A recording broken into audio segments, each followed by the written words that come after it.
সকলকে আমাদের YouTube channel career অ্যাডভাইসারে পুনরায় স্বাগত। চারিদিকে বসন্ত উৎসব, কিন্তু আজকে এই বসন্ত উৎসবের দিনে একদিকে যেমন বসন্ত উৎসব, অপরদিকে তেমন রমজান মাস। একদিকে যেমন উপোস, অপরদিকে তেমন বসন্ত উৎসবের আনন্দ। সব মিশে যখন একাকার হয়ে গেছে, ঠিক সেই সময়তেও চাকরি প্রার্থীদের জীবন যে ঘন অন্ধকারে নেমে এসেছে, চাকরি প্রার্থীদের জীবন যন্ত্রণা যে সত্যিই সাদা কালো হয়ে আছে, তা বিগত দুদিন যাবৎ আমরা বিভিন্ন কর্মসূচির মাধ্যমে আপনাদেরকে অবগত করানোর চেষ্টা করেছি। মূলত এই পরিস্থিতিতেও আমাদের পশ্চিমবঙ্গ আপার প্রাইমারি চাকরি প্রার্থী মঞ্চের যে অবস্থান বিক্ষোভ মাতঙ্গিনী হাজরার পাদদেশে চলছে, সেটা কন্টিনিউ। আজও অবস্থানে রয়েছে চাকরি প্রার্থীরা। ঠিক এই পরিস্থিতিতে রাজ্য সরকার এবং আইনজীবীদের এক অংশ সর্বোপরি এই নিয়োগ প্রক্রিয়াকে কিভাবে বিলম্বিত করা যায় তার সব রকম কৌশল অবলম্বন করে চলেছেন। আমরা দেখেছি যে বিচারপতি মহোদয় যথেষ্ট পজিটিভ থাকলেও, যথেষ্ট পজিটিভ মিনস উনি চাইছেন এই হিয়ারিং প্রক্রিয়াটা যত দ্রুত সম্ভব শেষ করে একটা আলটিমেট কনক্লুশনে আসতে, একটা ফাইনাল জাজমেন্টের দিকে আসতে। কিন্তু আমরা বারবার দেখেছি হাইকোর্টে বিভিন্ন আইনজীবীদের অসুবিধার কারণে, তাদের ব্যক্তিগত সমস্যার কারণে বারবার এই মামলার ডেটগুলো পিছিয়ে গেছে। যেমন সেই হিন্দি সিনেমার একটা ডায়লগ আছে, তারিখ পে তারিখ। তো আপার প্রাইমারি চাকরি প্রার্থীরা দিনের শেষে সেই তারিখকে তারিখ পেয়েছে, এখনও পর্যন্ত কিন্তু ফাইনাল জাজমেন্টটা পায়নি। এখনও পর্যন্ত কিন্তু কোনো চাকরি প্রার্থী আজও পর্যন্ত 10 বছরের স্কুল সার্ভিস কমিশন সর্বোপরি বিচারাধীন আদালত স্কুলে পাঠাতে পারেনি। এই লজ্জা শুধু আপার প্রাইমারি চাকরি প্রার্থীদের পক্ষে যারা দাঁড়িয়ে আছে তাদের নয়, এই লজ্জা সারা বাংলার, এই লজ্জা রাজ্য শিক্ষা দপ্তরের, এই লজ্জা রাজ্যের মুখ্যমন্ত্রীর, শিক্ষামন্ত্রীর এবং সর্বোপরি এই নিয়োগ প্রক্রিয়ার সঙ্গে যারা জড়িয়ে বা এই নিয়োগ প্রক্রিয়ার সঙ্গে যারা বিভিন্ন রকমভাবে ওতপ্রোতভাবে জড়িয়ে রয়েছে, সর্বোপরি তারা সকলেই। কারণ আমরা বারবার দেখেছি যে এই রিক্রুটমেন্ট প্রক্রিয়ার ক্ষেত্রে শুধুমাত্র চাকরি প্রার্থীরা ব্যতীত, অর্থাৎ যারা এই মেরিট লিস্টে রয়েছে, শুধুমাত্র সেই চাকরি প্রার্থীরা ব্যতীত আর কোনো অংশই নিয়োগ প্রক্রিয়াটা দ্রুত হোক এটা চায় না। তা বিগত কয়েক বছর যাবৎ আমরা, এটা আমাদের কাছে একদম ধ্রুব সত্য বা প্রমাণিত সত্য। কারণ আমরা বারবার দেখেছি যে আদালত নির্দিষ্ট ডেট বেঁধে দিলেও সেই ডেটের মধ্যে প্রক্রিয়া সম্পূর্ণ হয় না। যেমন মৌসুমী ভট্টাচার্য মহাশয়া বলে দিয়েছিলেন যে 2021 সালে 21শে জুলাইয়ের মধ্যে সমস্ত নিয়োগ প্রক্রিয়া শেষ করতে হবে, কিন্তু সেই অর্ডারকে স্কুল সার্ভিস কমিশন লঙ্ঘন করে পরবর্তীতে সেই ভেরিফিকেশন থেকে শুরু করে সমস্ত নিয়োগ প্রক্রিয়া বিলম্বিত করার একটা প্রচেষ্টা চলে। সর্বোপরি রাজ্য সরকারের গ্রিন সিগন্যালের অপেক্ষায় হয়তো স্কুল সার্ভিস কমিশন তাদের প্রক্রিয়া যথাসময়ে শেষ করতে পারেনি। এমতো অবস্থাতেও আপনারা জানেন যে 11 নম্বর বেঞ্চে এই আপার প্রাইমারি মামলা সম্পূর্ণ বিচারাধীন। প্রায় 9000 চাকরি প্রার্থী যারা এখনও পর্যন্ত কাউন্সিলিং করে অ্যাকসেপ্টেন্স লেটার নিয়ে বাড়িতে বসে আছেন। অপরদিকে ওয়েটিং চাকরি প্রার্থীরা অপেক্ষা করছে তাদের দ্বিতীয় বা তৃতীয় বা পরস্পর কাউন্সিলিংয়ের জন্য। ঠিক সেই সময় এই আপার প্রাইমারি বেঞ্চ পরিবর্তনের পরে 11 নম্বর কোর্টে এসে আমরা দেখলাম বিচারপতিরা যতটা সদয় বা যতটা নিয়োগ প্রক্রিয়ার দিকে বা দ্রুত বিচার ব্যবস্থাটাকে অগ্রসর করার জন্য ধাবিত হয়েছেন, ততটা কিন্তু আমরা আইনজীবীদের কাছে লক্ষ্য করিনি। সেই মর্মে আমরা দিনের শেষে পেয়েছি সেই তারিখ পে তারিখ। আবার সেই 20 তারিখের পর ডেট পেয়েছি 17 তারিখ অর্থাৎ 17 এপ্রিল। আপনারা জানেন ইতিপূর্বে আমি বারংবার ভিডিওতে আপনাদের সম্মুখে ক্লিয়ার করার চেষ্টা করেছি যে এই নিয়োগ প্রক্রিয়ার ক্ষেত্রে বেশ কয়েকটি অভিযোগ বিরোধী অ্যাডভোকেটদের রয়েছে। কি সেই অভিযোগ তারও আলোচনা করেছি। মূলত রিচেকিং, তারপরে OMR, third reservation, fourth vacancy. তো সেই বিষয়ে তাদের আর্গুমেন্টের নিরিখে স্কুল সার্ভিস কমিশনের আইনজীবী তিনার সময় এসেছে তার সদুত্তর দেওয়ার, বা যে সমস্ত অভিযোগ এই প্যানেলের উপর করেছে বিরোধী আইনজীবীরা সমবেতভাবে তাকে খণ্ডন করা। ঠিক মতোই সমস্ত মামলা এগোচ্ছিল। ইতিমধ্যে আপনারা দেখেছেন আইনজীবীদের ব্যক্তিগত সমস্যার কারণে, ডেট না নিতে পারার কারণে,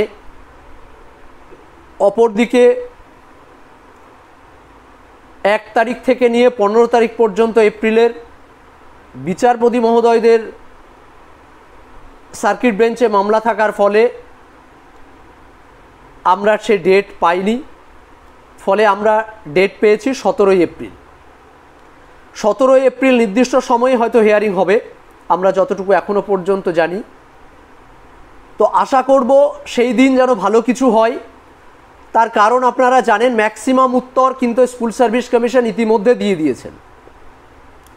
খুব বেশি হলে হয়তো আর 20 মিনিট বা আধ ঘন্টা মতো উনার বলার আছে, বা উনি হয়তো বলবেন। তারপরে বিরোধী আইনজীবীদের পক্ষ থেকে বিকাশ রঞ্জন মহাশয় কিছু বলার জন্য বলেছেন। তিনাকে হয়তো নির্দিষ্ট সময় দেওয়া হবে, 10 মিনিট, 15 মিনিট, 20 মিনিট, যাই হোক উনি বলবেন। বলার পরে এই মামলা মূলত একটা আলটিমেট জাজমেন্টের দিকে যাবে।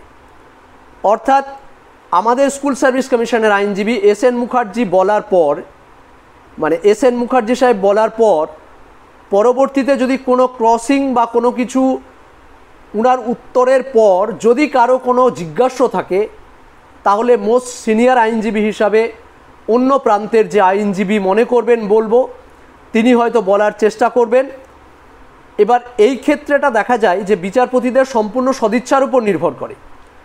অর্থাৎ বিচারপতি মহোদয় যদি মনে করেন আইনজীবীর কাছে পরোক্ষভাবে বা প্রত্যক্ষভাবে কিছু শুনতে চাইছেন, তাহলে তিনি শুনবেন। তারপর মূলত এই মামলা আমরা জানি সিএভি হয়, মানে এক কথায় রিজার্ভ ফর জাজমেন্ট, অর্থাৎ হিয়ারিং পর্ব কনক্লুশন হয়ে গেছে, এরপর জাজমেন্টের প্রসঙ্গ। সেই জাজমেন্ট কি আসবে এ বিষয়ে মূলত অত্যুক্তি করার মতো বারংবার বলেছি। একটা চাকরি প্রার্থী হিসাবে সেই স্পর্ধা বা ক্ষমতা আমার নেই। এবং আমি যতটুকু জানি, আমি আমার এই সংক্ষিপ্ত জীবনে এই বেশ কয়েক বছর হাইকোর্টের অভিজ্ঞতা থেকে বলছি, আমি অন্তত পক্ষে 8 থেকে 10 জন হাইকোর্টের সিনিয়র আইনজীবীর সঙ্গে বসেছি বিভিন্ন মামলা পারপাসে বা বিভিন্ন কাজের পারপাসে। এখনো পর্যন্ত কোনো আইনজীবীর কাছে এই কথাটা শুনিনি, আবারও বলছি, যে এই মামলার অর্ডার কি আসবে, আর 2 এই মামলা কবে শেষ হবে, অর্থাৎ ফাইনাল জাজমেন্ট কবে আসবে, আর সেই জাজমেন্ট কি আসবে, এই দুটো এখনো পর্যন্ত আমি আজ পর্যন্ত শুনিনি। ওনারা বারবার বলার চেষ্টা করেছেন যে আইনজীবীদের কাজ হলো আর্গুমেন্ট করা, বিচারপতিদের কাজ হলো সেই সুষ্ঠুভাবে আর্গুমেন্টগুলোর নিরিখে একটা সুন্দর বিচার ব্যবস্থা তার ক্লায়েন্ট অর্থাৎ পিটিশনার বলি বা বঞ্চিত যারা বলি তাদের পক্ষে বিপক্ষে যাই হোক না কেন ল পয়েন্টের উপর দাঁড়িয়ে তার একটা আলটিমেট জাজমেন্ট দেওয়া। এটা মূলত একজন বিচারপতির কাজ। কিন্তু অবাক করা বিষয়, আমি বারবার এই কথাটা বলি যে আজকাল ফেসবুকেও জাজমেন্ট হয়ে যায়। তো বারবার বলেছি যে আজকাল ফেসবুকেও জাজমেন্ট বা অর্ডার কপি বেরিয়ে যায়। তো অবাক করা বিষয় লাগে, সেই আইনজীবীদের সঙ্গে কখনো কখনো বসার পর যখন আমি সেই সমস্ত সিনিয়র আইনজীবীদেরকে কখনো কখনো জিজ্ঞাসা করেছি যে কি অর্ডার আসতে পারে, তখন ওনাদের কাছ থেকে কোট অ্যান্ড কোট একটা ল্যাঙ্গুয়েজ শুনেছি যে এটা দালালরা বলতে পারে বা এজেন্টরা বলতে পারে বা মামলা এজেন্টরা বলতে পারে, তাছাড়া কোনো আইনজীবী বা কারো দ্বারা কি অর্ডার আসতে পারে এইটা বলা পসিবল নয়। আবার চাকরি প্রার্থীরা আমাদেরকে জিজ্ঞাসা করে যে দাদা ফেসবুকে কে কি লিখেছে, তার নিরিখে দাদা কি হবে, কি ব্যাপার। তো আমি বারবার এই কথাটা আপনাদেরকে লাইভে বলার চেষ্টা করেছি যে কে কি লিখলো তার ক্ল্যারিফিকেশন দয়া করে আমার কাছে বা সুশান্তর কাছে বা মঞ্চের কাছে চাইবেন না। মঞ্চের জায়গা থেকে মঞ্চের অ্যাডমিনরা বা মঞ্চের সক্রিয় সদস্যরা যারা এই নিয়োগ প্রক্রিয়ার সঙ্গে প্রতিদিনের তরে ওতপ্রোতভাবে জড়িয়ে, বা বিশেষত আমাদের কোর গ্রুপের অ্যাডমিনরা, তারা যদি কোনো বিশেষ কিছু কথা বলে সেটা যদি আমাদের কাছে জানতে চান তাহলে প্রসঙ্গ আলাদা।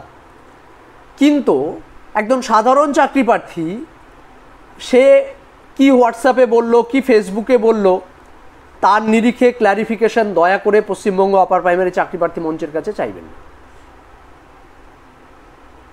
কারণ আমরা জানি যে একটা কথা বারবার আমরা বলার চেষ্টা করেছি, দিনের শেষে পাওয়ার যদি কিছু থাকে সেটা আমাদের। কারণ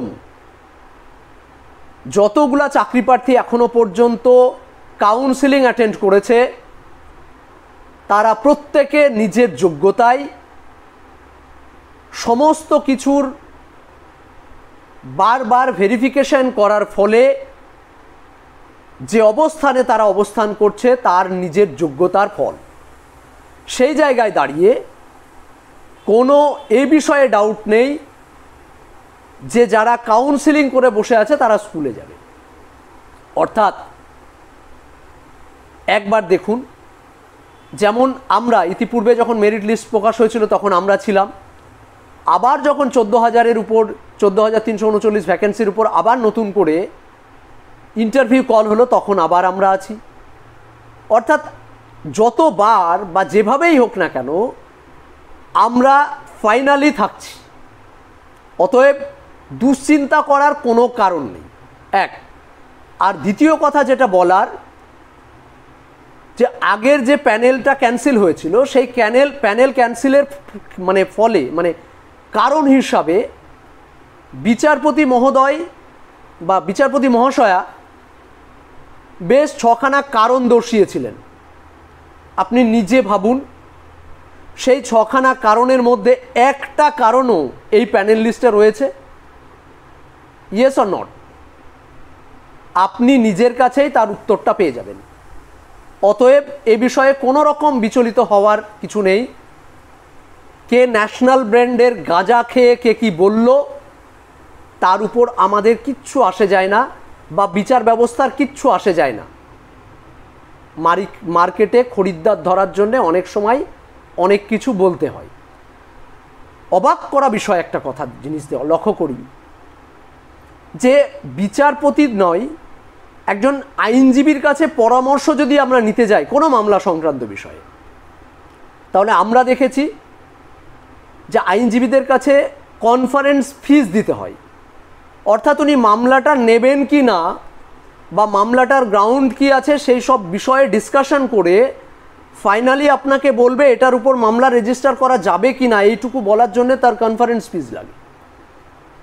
কিন্তু আজকের আইনজীবীরা, আমি বারবার বলি যে আইনজীবী কাম মামলা অর্গানাইজার বা দালাল, তারা দেখবেন ফেসবুকে এসেও লাইভ কমেন্টস করে যায়।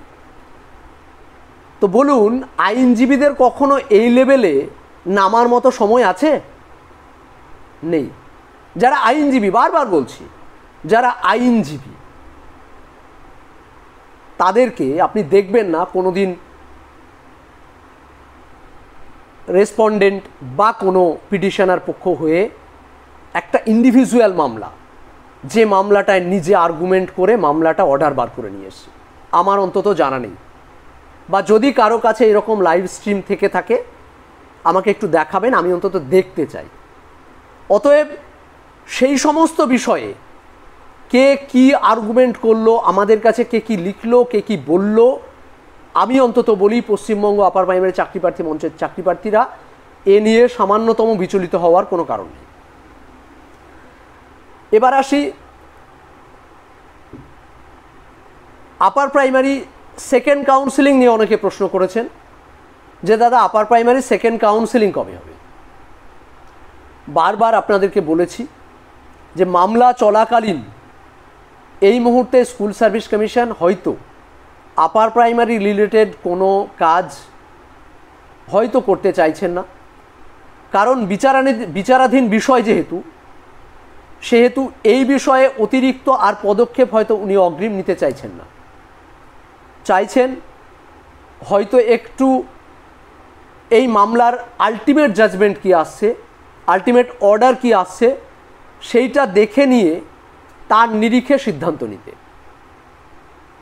কারণ আপনারা দেখেছেন যে আর্গুমেন্টের সময় কমিশনের আইনজীবী এস.এন. মুখার্জি মহাশয় ওএমআর প্রসঙ্গে বলতে গিয়ে বলেছেন যে বেশ কিছু সমস্যা এখানে রয়েছে, যার সমাধান কিভাবে করা যাবে উনি ফাইনালি হয়তো বলবেন এবং সিদ্ধান্ত হয়তো নেবেন। সেক্ষেত্রে ৭৪ জন চাকরি প্রার্থীর কথা উনি বারবার বলেছেন যারা ইনক্লুড হওয়ার পসিবিলিটি রয়েছে। সেই ৭৪ জন চাকরি প্রার্থী যদি ইনক্লুড হয়, আমি এর আগেও বলেছি যে ১৭৪খানা ক্যাটাগরিতে ইন্টারভিউ কল হয়েছে এবং কাট অফ হয়েছে। সেই জায়গায় মাত্র ৭৪টা চাকরি প্রার্থী, অর্থাৎ কোনো ক্যাটাগরিতে একজন থাকবে, কোনো ক্যাটাগরিতে তাও থাকবে না, যার কারণে হয়তো একটা ফাইনাল জাজমেন্টের দিকে স্কুল সার্ভিস কমিশন অপেক্ষমান। ইতিপূর্বে আপনারা লক্ষ্য করেছেন যে প্যারা টিচার মানে ইন্টারভিউ বিষয়ে নোটিশ হলেও আবার সেটাকে ক্যান্সেল করা হয়েছে। কারণ দর্শানো হয়েছে যে এই মুহূর্তে ইলেকশন কোড অফ কন্ডাক্ট চলছে, অর্থাৎ আপনারা জানেন লোকসভা ইলেকশন, যেটাকে হয়তো কারণ দর্শানো হয়েছে, কিন্তু আমি মনে করি না এটা প্রপার রিজন। তাহলে আপনি জিজ্ঞাসা করবেন এর প্রপার রিজন কি দাদা? এর প্রপার রিজন হলো যে প্যারা টিচার বিষয়টাতেও অলরেডি একটা মামলা চলছে, যে মামলাটার আগামী হিয়ারিং রয়েছে। এই বিষয়ে তার আগে হয়তো কোথাও একটা জায়গা থেকে ভেবেছিল যে এটার ইন্টারভিউ করে নেওয়া যায়, পরে আবার হয়তো উনি ভেবেছেন যে এই মুহূর্তে যেহেতু বিচারাধীন বিষয়, তাই অগ্রিম কোনো পদক্ষেপ না নিয়ে বিচারালয়ের উপর বিষয়টাকে ছেড়ে দিয়ে পরবর্তী বিষয় বিচারপতির উপর দৃষ্টি আকর্ষণ করতে চেয়েছেন। এটা আমি ব্যক্তিগতভাবে মনে করি, যতটুকু আমি বুঝি। তো এই হলো ব্যাপার। তো এই আপার প্রাইমারি এই বিষয়টা নিয়ে বেশি আর উদ্বিগ্ন হওয়ার কিছু নেই। আলটিমেট আমরা একটা জাজমেন্ট পাবো। দিনের শেষে যারা যোগ্য চাকরি প্রার্থী তারা স্কুলে যাবে। ফাইনালি পশ্চিমবঙ্গ আপার প্রাইমারি চাকরি প্রার্থী মঞ্চ দুটো বিষয় বারবার আপনাদেরকে অ্যাসিওর করার চেষ্টা করেছে।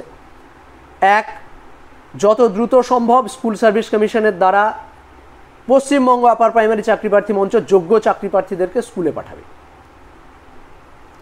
দুই, লাস্ট ওয়েটিং চাকরি প্রার্থীটা থাকা পর্যন্ত পশ্চিমবঙ্গ আপার প্রাইমারি চাকরি প্রার্থী মঞ্চ লড়াই করবে। আমরা মূলত লড়াইয়ে বিশ্বাসী, তাই অধিকার আদায় করেই ছিনিয়ে নেব। এর আগেও যেমনভাবে এই উপোস থেকেও বা এই বসন্তর দিনেও বা এই দুর্গাপুজো কালী পুজোর দিনেও বা ঈদের দিনেও আমরা ধর্ণামঞ্চে অবস্থান করেছি, রাস্তায় নেমেছি, অনুরূপভাবে আমরা সব রকমভাবে লড়াইয়ের জন্য প্রস্তুত আছি। আদালতে, কোর্টে, সমস্ত জায়গায়। তাই এটা নিয়ে বেশি উদ্বিগ্ন হওয়ার কিছু নেই। আর একটা বিষয় আপনাদেরকে একটু অবগত করার চেষ্টা করব, একটু আউট অফ দ্য ওয়ে, কারণ 9, 10, 11, 12 এবং গ্রুপ সি গ্রুপ ডি নিয়ে অনেক প্রশ্ন আমার কাছে করেছেন। কারণ এ বিষয়ে আপনারা জানেন আমি একটা উদ্যোগ গ্রহণ করেছিলাম, আমরা কয়েকজন, যে সমস্ত যোগ্য চাকরি প্রার্থী যারা চাকরি পায়নি বা তাদের জায়গায় অযোগ্য শিক্ষকরা আজকে স্কুলে রয়েছে, যদি এই অযোগ্য শিক্ষকরা না থাকতো তাহলে তাদের জায়গায় বেশ কিছু চাকরি প্রার্থী ইন্টারভিউ কল পেতে পারত। ঠিক সেই জায়গা থেকেই একটা মামলা রেজিস্টার করা হয়েছিল। তো সেই মামলাগুলো সমস্ত কিছু মার্জ হয়েছিল মূলত ডিভিশন বেঞ্চে, মানে স্পেশাল বেঞ্চের মামলার সঙ্গে, এবং সেটাও দীর্ঘ হিয়ারিংয়ের পর সাবমিশন কমপ্লিট হয়েছে। তো এ বিষয়ে একটা তথ্য আপনারা ইতিপূর্বে পেয়ে গেছেন, তা সত্ত্বেও আমি বলবো যে 9-10 ক্ষেত্রে যেটা ফাইনাল ভ্যাকেন্সি ছিল সেটা 11,425। অবাক করা বিষয় হলো school service commission recommendation issue করেছে, অর্থাৎ আপনারা জানেন যে আগে school service commission recommendation issue করতো আর পর্ষদ জয়নিং লেটার ইস্যু করতো। সেক্ষেত্রে আমরা দেখেছি যে school service commission recommendation issue করেছে 9-10 ক্ষেত্রে ফাইনাল ভ্যাকেন্সির উপর, অর্থাৎ 11,425 জনকে। আর অবাক করা বিষয় হলো এই 11,425-এর মধ্যে অযোগ্য চাকরি প্রার্থীরা রয়েছে, যাদের একাডেমিক ম্যানিপুলেশন রয়েছে, যাদের ওএমআর ম্যানিপুলেশন রয়েছে, এই 11,400-এর মধ্যে রয়েছে, 425-এর মধ্যে। সেই সংখ্যাটা ছাড়াও স্কুল সার্ভিস কমিশন 9, 10, 11, 12-এর ক্ষেত্রে রিকমেন্ডেশন না করলেও, ভালো করে বিষয়টা বুঝবেন, যে টোটাল পর্ষদ অ্যাপয়েন্টমেন্ট লেটার ইস্যু করেছে 12,964টি, অর্থাৎ রিকমেন্ডেশন লেটার যা ইস্যু হয়েছে তার থেকেও অতিরিক্ত ভ্যাকেন্সিতে অ্যাপয়েন্টমেন্ট লেটার ইস্যু হয়েছে। 9-10-এর ক্ষেত্রে যেই বর্ধিত সংখ্যাটা হলো প্রায় 1,539টা। আমি কোর্টের তথ্য দিয়ে বলছি, যেটা ফাইনাল সাবমিশন হয়েছে তার তথ্য দিয়ে বলছি আপনাকে। 2, 11-12-এর ক্ষেত্রে টোটাল ভ্যাকেন্সি ছিল 5,557টা ফাইনাল ভ্যাকেন্সি। এটার উপরে school service commission recommendation issue করেছে, কিন্তু আশ্চর্যের বিষয় হলো পর্ষদ জয়নিং ইস্যু করেছে 5,756টা, অর্থাৎ 199টা অতিরিক্ত অ্যাপয়েন্টমেন্ট লেটার ইস্যু হয়েছে, যার এগেনস্টে রিকমেন্ডেশন ইস্যু হয়নি। অর্থাৎ এসএসসির কাছে যাদের কোনো এভিডেন্স নেই যে তারা একে স্কুলে পাঠিয়েছে, অথচ অবাক করা বিষয় হলো তারা আজকে স্কুলে চাকরি করছে, স্যালারি পাচ্ছে, ফাইন্যান্স অ্যাপ্রুভ হয়ে গেছে, ডিআই অ্যাপ্রুভাল হয়ে গেছে।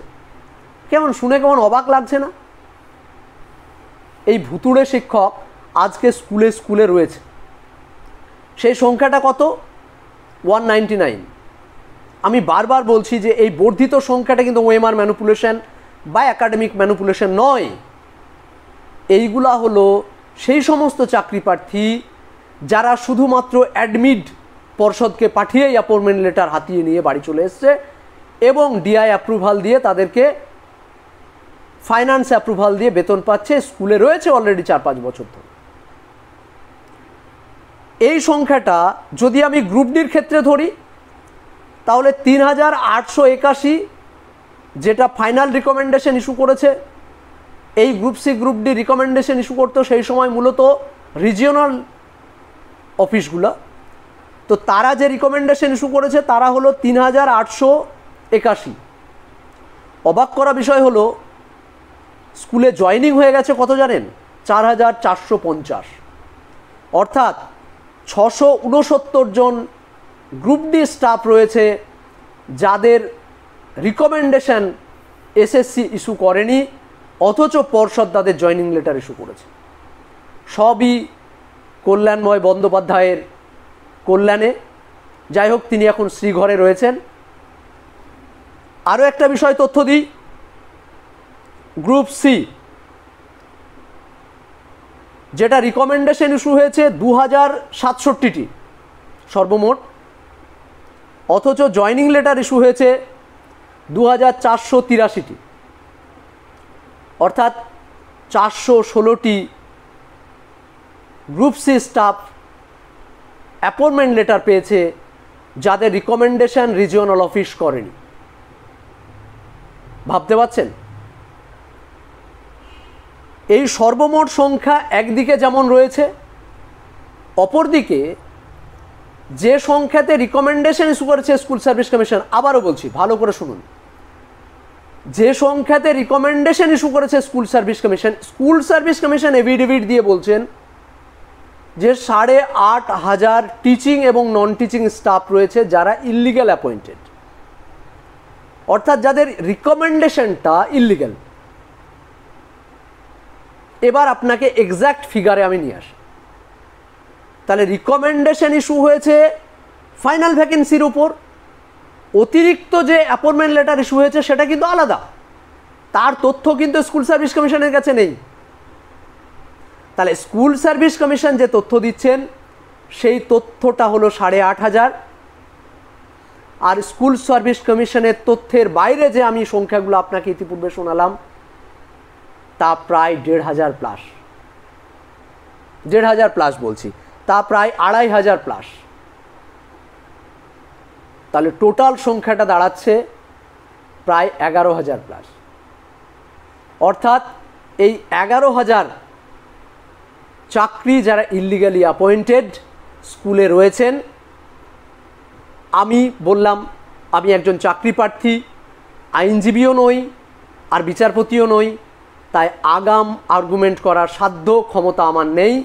তবে এতটুকু দায়িত্ব নিয়ে বলতে পারি যে ইল্লিগালি অ্যাপয়েন্টেড যারা, তাদের স্কুলে থাকার কোনো যোগ্যতা নেই, তাদেরকে স্কুল থেকে বেরোতে হবে, এবং তাদের জায়গায় যারা যোগ্য, অর্থাৎ যোগ্য কারা? যোগ্য যারা ওয়েটিং, যোগ্য কারা? যারা রেশিও অনুপাতে ইন্টারভিউ কল পেতে পারত, যেটা আমাদের এক সময়ের দাবি ছিল, সেই জায়গাটাকে মেনশন করা হয়েছিল যে অনেক চাকরি প্রার্থী যারা পরীক্ষা দিয়েছে 1 নম্বরের জন্য ইন্টারভিউ কল পায়নি, অথচ সেই সাবজেক্টের জেনারেলের ভ্যাকেন্সি অলরেডি ক্লোজ হয়ে গেছে। সেক্ষেত্রে যদি আবার নতুন করে এই অযোগ্যরা বেরিয়ে যায়, জেনারেলের দেখা যাচ্ছে সেই সাবজেক্ট বা সেই ক্যাটাগরিতে ওয়েটিং ক্যান্ডিডেটই নেই, তাহলে সেক্ষেত্রে কি হবে? এই আর্গুমেন্টগুলো মূলত অ্যাডভোকেটদের দ্বারা আমাদের ছিল, তার নিরিখে আমরা অপেক্ষায় রয়েছি সুসংবাদের জন্যে। যাই হোক, দিনের শেষে একটা কথা বলার, অযোগ্যরা ভাগাড়ে যাক, যোগ্যরা স্কুলে যাক, কারণ সমস্ত পেশার, সমস্ত সফলতার, দেশ গঠনের, দশ গঠনের যদি কেউ কারিগর থেকে থাকে তাহলে সেটা স্কুল মাস্টার। কারণ আজ ইঞ্জিনিয়ার সে একজন স্কুল মাস্টারের কাছে পড়েছে, আজ যে মেডিকেল সায়েন্স নিয়ে রিসার্চ করছে ডাক্তার সে একজন স্কুল সার্ভিস কমিশনের দ্বারা অ্যাপয়েন্টেড একজন স্কুল শিক্ষকের কাছে পড়ে এসছে। তাহলে সর্বোপরি এই সমাজ গঠনের কারিগর হলো স্কুলের শিক্ষকরা। সেই জায়গায় যদি ইল্লিগালি অ্যাপয়েন্টেড হয়ে থাকে তাহলে মূলত এটা দেশের ক্ষতি, দশের ক্ষতি, যেটা বিচারপতি দেবাংশু মহাশয় বারংবার এজলাসে বসেই উনি বলার চেষ্টা করেছেন যে এটা দেশের ক্ষতি। আমরাও বলি এটা দেশের ক্ষতি। তাই যোগ্যরা যোগ্য স্থান পাক, অযোগ্যরা তাদের জায়গায় যোগ্য স্থান পাক। সর্বোপরি যোগ্য চাকরি প্রার্থী যারা নবম দশম work education, physical education, group C, group D, upper primary প্রত্যেকটা ক্ষেত্রে যারা যোগ্য তারা স্কুলে যাক, যেটা বরাবরই পশ্চিমবঙ্গ আপার প্রাইমারি চাকরি প্রার্থী মঞ্চ বা আমরা বলে এসেছি। তাই আপার প্রাইমারি চাকরি প্রার্থী মঞ্চের জায়গা থেকে আবারও বলছি যে যারা আপার প্রাইমারি ক্যান্ডিডেট, মূলত আমার সেকেন্ড পার্ট যেটা ছিল 9, 10, 11, 12 এবং গ্রুপ সি গ্রুপ ডি নিয়ে বিশেষত এই জায়গাটা আপনারা ইগনোর করার চেষ্টা করবেন। এটা মূলত আমার ব্যক্তিগত অনেক প্রশ্ন এসেছে আমার কাছে, তাই আমি এই প্রসঙ্গটা এনে সমস্ত বিষয়টা ক্লিয়ার করার চেষ্টা করেছি। ভালো থাকবেন সবাই, সুস্থ থাকবেন। বসন্ত উৎসবের পর মানুষের মনে উৎসবের মেজাজ ফিরুক, যোগ্য চাকরি প্রার্থীরা স্কুলে যাক, আমরা এই লড়াই শেষ করে অতি দ্রুত স্কুলে যেতে পাই বা যেতে পারি, সেই কামনা সেই প্রার্থনা রেখেই আমার এই ভিডিওর বার্তার মধ্যে যদি কোনো কাউকে কোনো রকমভাবে কষ্ট বা আঘাত দিয়ে থাকি বা খারাপ লেগে থাকে, আবারও ক্ষমা প্রার্থী। সকলকে বলবো সুস্থ থাকবেন, ভালো থাকবেন। আজকের মতো এখানেই। যারা এখনও পর্যন্ত আমাদের চ্যানেলে সাবস্ক্রাইব করেননি তারা করে রাখবেন। ভবিষ্যতে খুব সুন্দর সুন্দর ইনফরমেশান আপনাদেরকে তুলে ধরার চেষ্টা করব।